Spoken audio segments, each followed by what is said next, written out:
Hello, everyone, and welcome back to Addiction Solutions with Roselle. So glad that you could join me again for another episode. I am so appreciative of you guys for going to my channel and subscribing.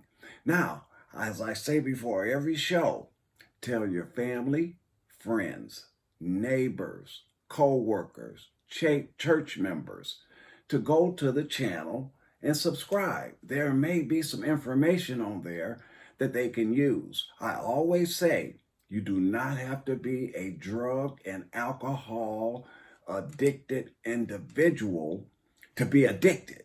There are other addictions. If you look at these videos, you'll see that I covered most of them, including gambling, sex, shopping, credit cards, overeating, you name it. The videos contain that information. So again, I want you to go and email me or text me rather on Facebook or Messenger about my books. There's 366 Days of Recovery. That was my first book, and it talks about my first year clean, and 365 Days of Recovery, which talks about my second year clean. So give me your information on Facebook or Messenger, and I will give you the details on how to get the book. Now, it's best to get the book from me because that way I can autograph it. Yeah, no big deal, but I can, subscribe a little stuff in there and show you that I am greatly appreciative that you purchased one of the books. And it's a daily guide.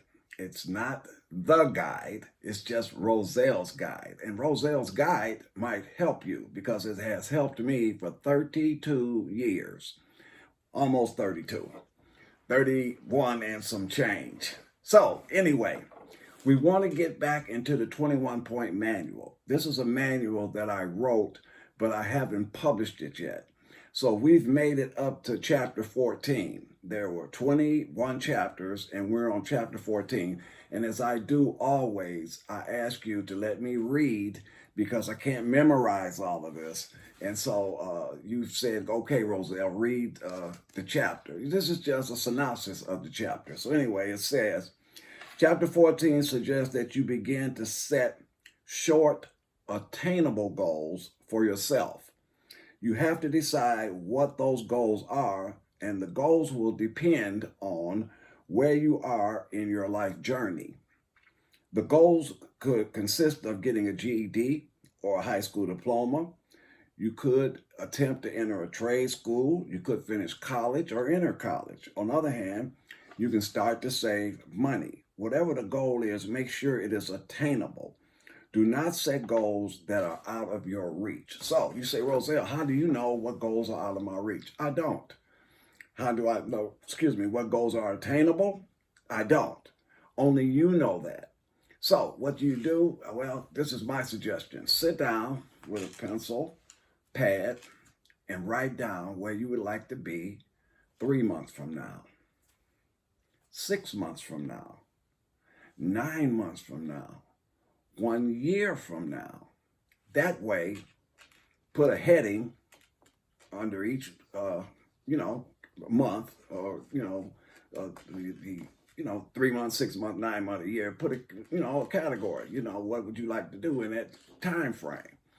This way, you can see how close you are to the goal or how far away you are from the goal. So you say, well, Roselle, what does this have to do with recovery? Okay. Getting clean is our main goal. We know that. We've all said that all throughout, the manual, all of the other videos. It's all been about recovery. But let's put it in this perspective. You've been clean a while and you're making meetings. You have a sponsor. You're doing service work. You're going to meetings regularly. You are socializing with other recovering addicts. Question, do you have a job? Do you have an education? Do you have a trade?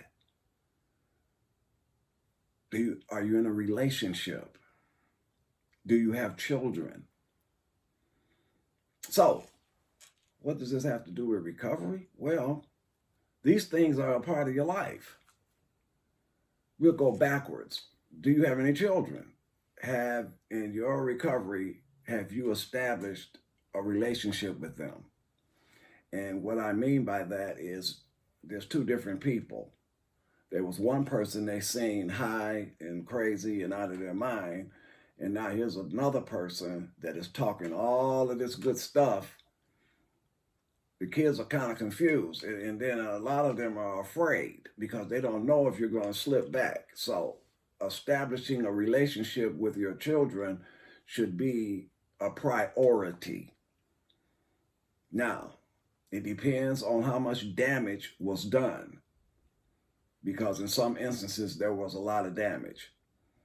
In some instances, children went into foster care. Protective Services showed up to their houses regularly. And being a former foster care and protective services worker, I experienced it. I saw firsthand what we did as an agency to families. So if your children were involved in anything like this because of your drug or alcohol use, then yes.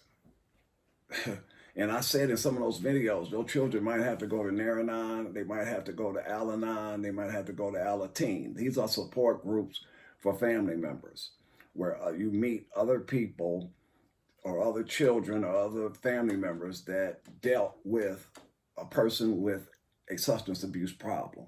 And then there's other support groups for other addictions.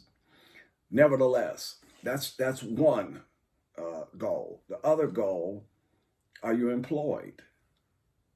Do you have a trade? Because if you have a trade, then you're well ahead of the situation, because now you can go back to work and, you got to get help, maybe filling out a resume and all this, but you need to get back to work. And so if you have a trade, you're ahead of the game. If you had a job already, you're ahead of the game, because a lot of people come into recovery, and yours truly was one of them, that didn't have a trade or a job. And I had many jobs, but I had no trade. I had no credentials to show that I could do something. All I could really do was get high and run my mouth.